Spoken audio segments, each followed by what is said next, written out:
Kobe was a cheerful 10-year-old boy who lived with his parents in the quiet Ghanaian village of Kwahuntiso. He loved reading comics, drawing, and playing amp and football with his friends after school. But most afternoons, Kobe's house was empty. His parents, Mr. and Mrs. Mensah, owned a small provisions shop in the town market. They worked tirelessly from early morning until evening, trying to make ends meet. So every day, the school bus dropped Kobe off at 3 p.m., and he stayed home alone until nearly 7 p.m. One day, after another long, silent afternoon, Kobe told his mother, "Mommy, I don't like being home by myself. I feel sad and scared sometimes." Mrs. Mensah sighed, brushing his cheek gently. "Oh, Kobe, I know. But we're doing this for you. We need to work hard so we can pay your school fees and give you a good future." Kobe nodded. He understood, but that didn't make the loneliness any easier. The next morning, Mrs. Mensah came up with an idea. "Kobe," she said while tying her wrapper, "Auntie Lamasai from next door will look after you in the afternoons. She's home most of the day, and she agreed to keep an eye on you till we return from the market." Kobe knew Auntie Lamasai, a young woman in her late 20s who lived alone. She was always cheerful, and she often waved and offered Kobe sweets on his way to school.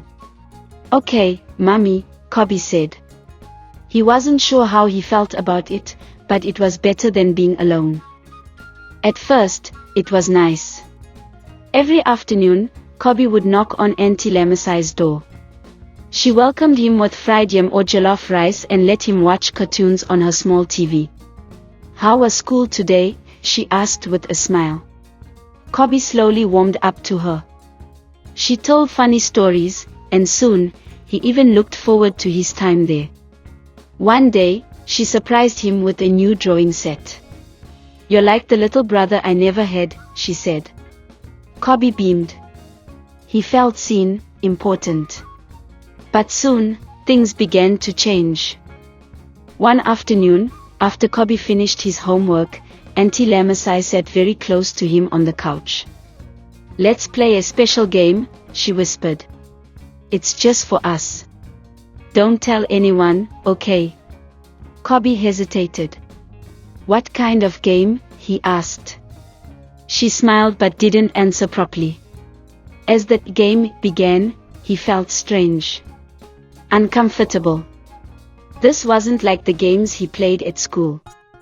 "I don't want to play anymore," he said softly. "Don't worry," she whispered. "You'll understand soon." But Kobe didn't understand. He only felt worse, confused, scared, and dirty. Every day after that, he dreaded going to her house. The nightmare started soon after. Kobe would wake up sweating or crying, and sometimes, he wet his bed, something he hadn't done since he was 5. He didn't tell anyone. Shame swallowed his voice.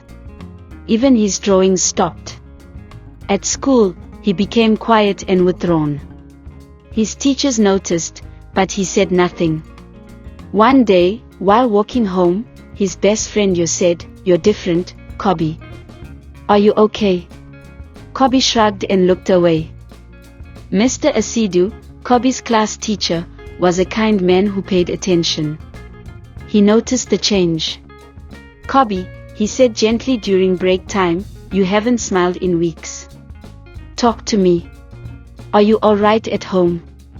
Kobe shook his head slowly. Tears filled his eyes.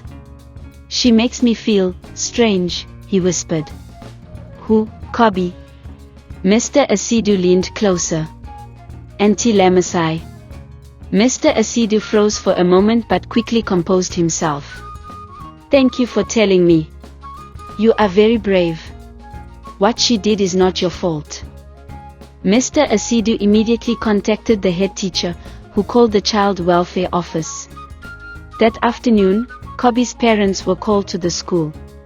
When they heard what had happened, they were devastated. "We are so sorry, Kobe," his mother wept, hugging him tightly. "We should have listened.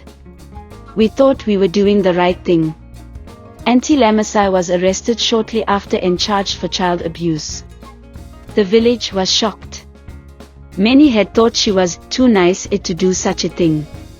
Kobe began seeing a counselor provided by the school and social services. He started talking again about his feelings, his fears, and his pain. Slowly, he began to smile. His bedwetting stopped. His drawings returned. Mr. and Mrs. Mensah changed their market routine. One parent stayed home in the afternoons or left Kobe with a trusted relative. No more strangers, no matter how nice they seemed. At school, Kobe approached Mr. Asidu one afternoon and said, "Thank you, sir, for listening to me. You did the brave part, Kobe," the teacher said, smiling warmly. "And you helped others, too." Final word, to every parent watching. Never assume a smiling adult is a safe one. Never ignore the subtle changes in your child's behavior. Never silence their fears or worries. Your child is not being too quiet or too emotional for no reason. Pay attention. Talk to them. Watch them. Believe them. Because no child should suffer in silence.